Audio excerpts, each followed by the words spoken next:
Hello everyone, welcome back to the Madden 20 Jets franchise. It's time for our season recap and off-season preview. We started forcing 4 losses because the Jets were 0-4 in real life when this started.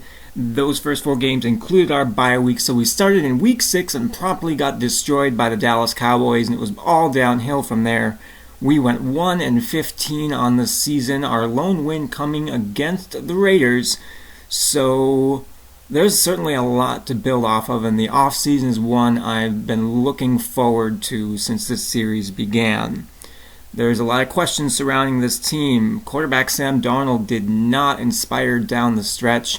He threw 23 interceptions to just 10 touchdowns over the last 12 games and was frequently missing wide open receivers. Didn't help that he was under pressure nearly every time he dropped back. He was sacked a league-leading 59 times, but you want better play than that from your signal caller. Le'Veon Bell only played in 9 games, and while he didn't have a whole lot of room to run, again behind the porous offensive line, he also struggled with injuries, so I'm not sure if he's the answer going forward for us at running back. He could be a valuable trade piece this offseason. Rashad Perryman and Jamison Crowder formed a formidable 1-2 punch for us. Crowder just missed 1,000 yards on the year, as Rashad Perryman was able to stretch the field and Crowder able to work short and intermediate. I'm pleased with our wide receiver core right now. I would like to see someone step up and really take that wide receiver 3 job, but wide receiver is not my immediate concern going into this offseason. I think Christopher Herndon has solidified himself as our tight end 1. I don't see Ryan Griffin taking that job back from him or Daniel Brown really pushing him for that role. So it's nice to have a reliable target underneath.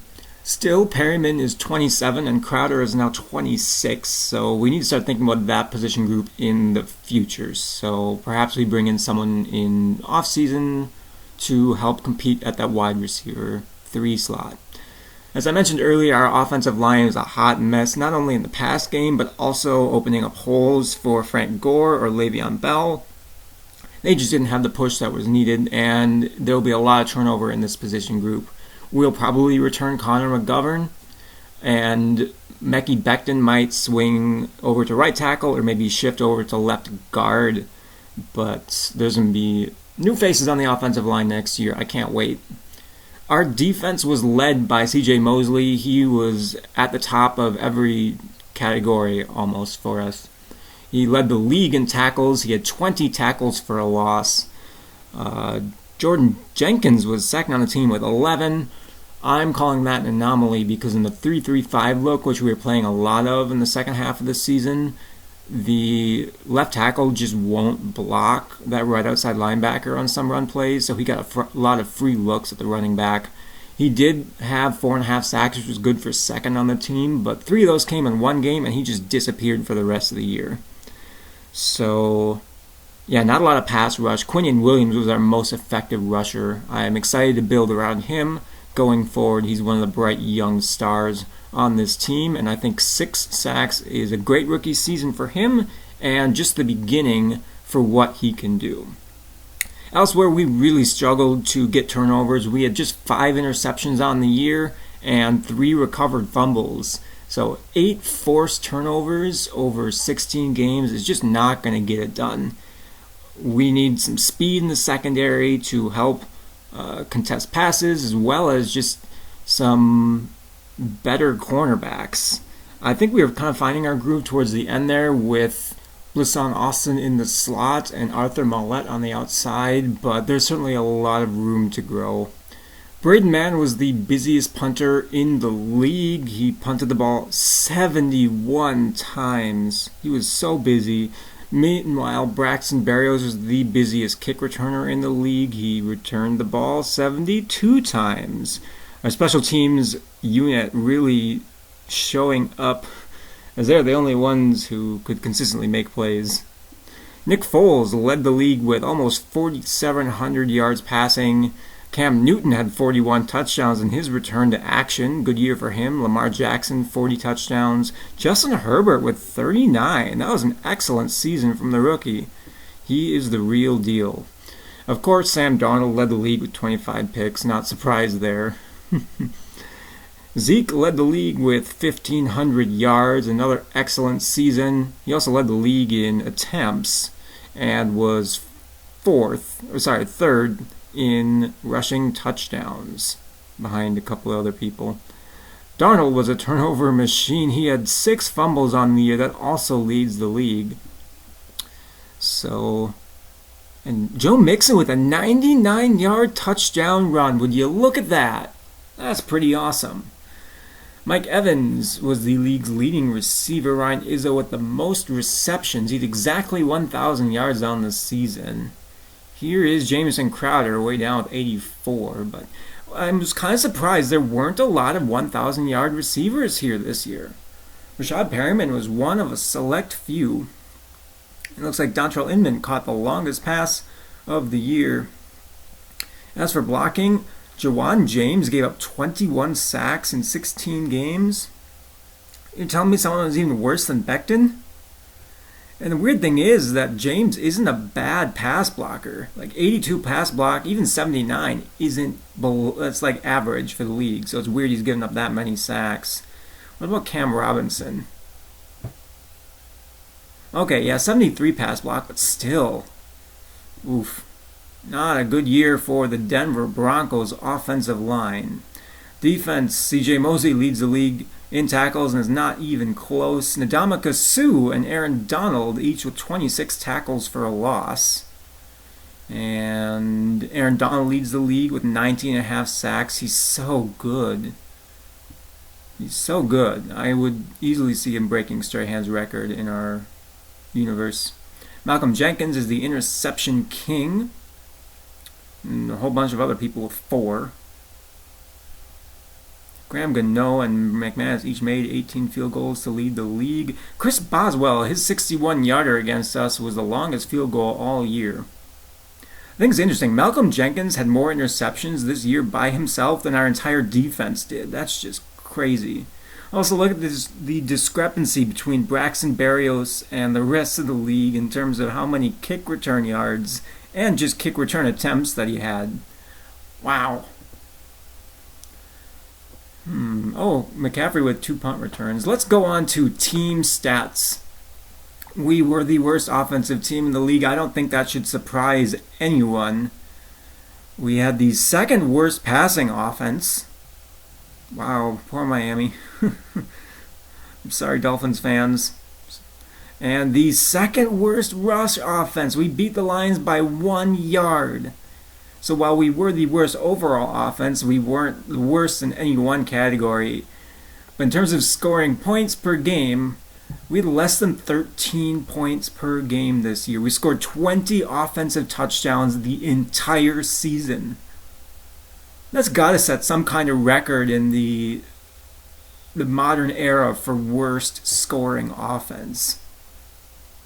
Like, there were a couple teams that also struggled to throw touchdowns, but no one struggled to put the ball in the end zone just on a hole like we did. Patriots led the league with 44 passing touchdowns. Man, they had twice as many passing touchdowns as we had offensive touchdowns.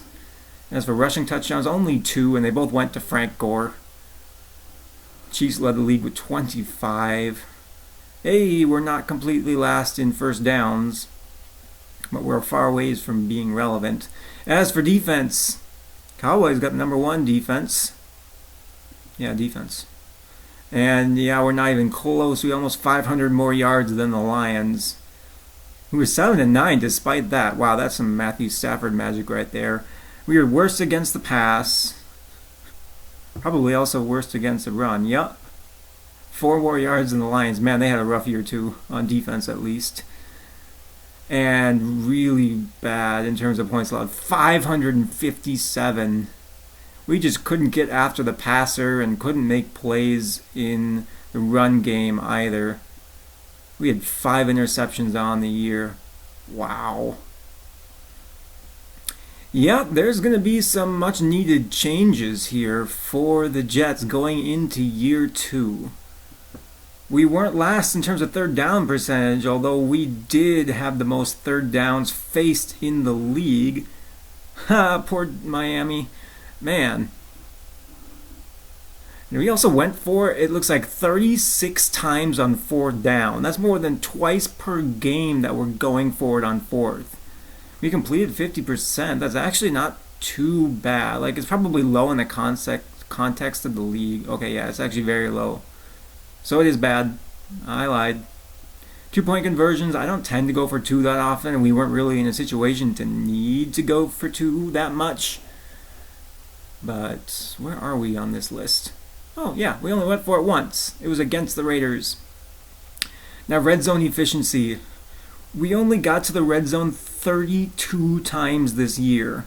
And of that, we only scored on 65% of those possessions. 21 red zone trips resulting in points out of 32 total trips. How many teams scored more touchdowns in the red zone than we had red zone trips? 5, 6, 7, 8, 9, 10, 11, 12, 13, 14, 15, 16. That's more than half the league had more touchdowns in the red zone than we had red zone possessions. And we were struggling to even score touchdowns there. And to only score points on 2/3 of those possessions is just bad. As for the defensive side of things, yeah, 63 defensive attempts. Almost a 2-to-1 split in terms of touchdowns to field goals. And while we gave up points on 88% of our red zone attempts, I thought we did a pretty good job of cracking down and forcing field goals. I'll actually take that split right there. I'd like to cut down on all those numbers, but it's not as bad as it looks. Our defense really did stiffen up in the red zone. We were the second least penalized team. Didn't feel like in the games, but oh well. Turnovers. Oh, I don't want to look at this tab. Oh, this is going to be bad. We're worse by a large margin. 28! A negative 28 turnover differential. Oh my goodness. Like, not only did we cough up the ball at an alarming rate, we just didn't get any takeaways. Well, we're not playing in the playoffs, but several teams are. Houston beat Cleveland 35-20. The Bills lose their playoff game, so they're one and done. San Francisco outlasting Seattle. That must have been a thriller of NFC West Titans. Looks like that one came down to the line, too. Garoppolo outdueling Russell Wilson.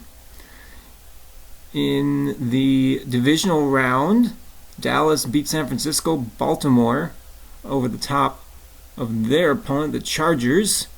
Patrick Mahomes' 4 touchdown passes aren't enough, as David Johnson, 13 carries, $169, 2 scores. He ran all over that Kansas City defense. 35-28, and the Texans advance, and the New Orleans beats Chicago. In the conference championship, Houston beats Baltimore 28-21. Deshaun Watson may have gotten hurt. They've got McCarron completing 10 passes in this one. Looks like he may have had to enter the game. David Johnson didn't have as good of a game, but they're going to the Super Bowl, so that forgives a lot of things. And Dallas beats Drew Brees and the Saints. It's a Texas Bowl here. Super Bowl 54 is the Houston Texans against the Dallas Cowboys. That's crazy. As for yearly awards, Dak Prescott wins MVP. We'll just go through these real quick. Offensive Player of the Year in the AFC is Lamar Jackson. He beat out Patrick Mahomes and Justin Herbert. I don't expect to see a lot of our players on these, but here's C.J. Mosley. He was 3rd in Defensive Player of the Year voting. A little disappointed he didn't win that, because he certainly was the best player on our team. Offensive Rookie, I don't think we had really any rookies on offense that would have garnered consideration. Defensive Rookie, same deal. I don't think we had. Blasson Austin was our defensive rookie, and he just didn't play well. Best quarterback, Lamar Jackson, 40 touchdowns, 7 interceptions. He tore us apart when we met, so I'm not surprised to see that. Clyde Edwards-Helaire, if I'm pronouncing that correctly, wins Best Running Back. Keenan Allen won Best Wide Receiver. No Jamison Crowder on that list. Best Offensive Line, Ronnie Stanley, Orlando Brown. Calais Campbell. Man, the Ravens are a good team. They're a good team. Jadeveon Clowney wins Best Linebacker. Again, that was one I was hoping Mosley would win, but again, we didn't get the turnovers needed. Defensive back, yeah, we're not going to have anyone on here. And kicker. Tyler Bass and Phil Dawson. The Bills sweep that 1 and 2. In the NFC, Dak Prescott wins Offensive Player of the Year. Aaron Donald, despite the Rams' 3-13 season, well deserved. Kyler Murray wins Offensive Rookie. He's technically not a rookie, but there's the limits of console adjusting. You can only do so much. Isaiah Simmons. So the Cardinals sweep Offensive and Defensive Rookie of the Year, and the Cowboys, Best Quarterback and Best Running Back.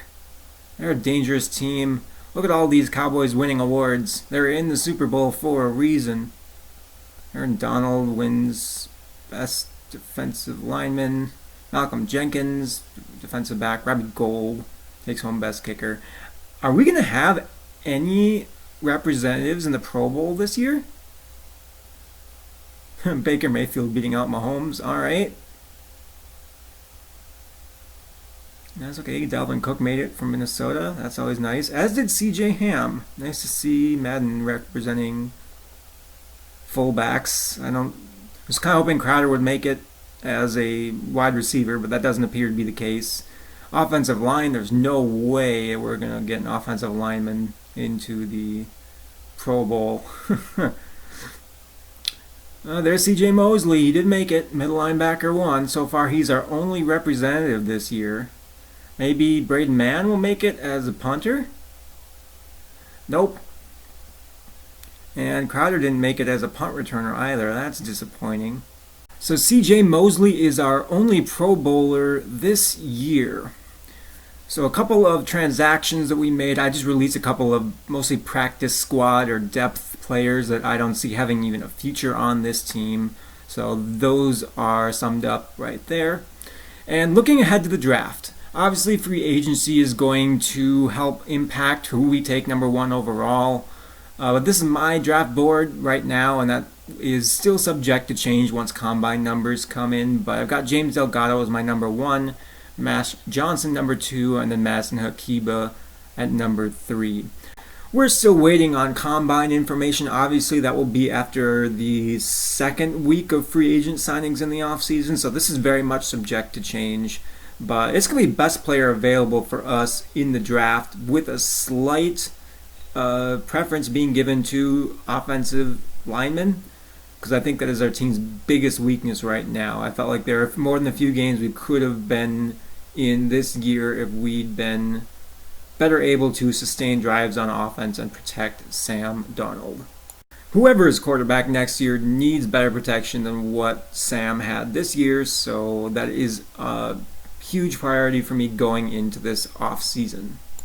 The off-season stream will be this Saturday, Halloween, at 2 p.m. Eastern Time, 1 p.m. Central. I'm really looking forward to it. It'll be my first time doing something like this, so I'm really excited to hang out with you guys and start rebuilding this team and have your input on that as we go along. I've seen this done, and it's really a good time for everyone involved, so I will have an off-season recap video a couple days out after that's done, but looking forward to the interactive part of that with you guys. Anyway, that's just about it for this episode. Thank you guys for watching, and I will see you on Saturday.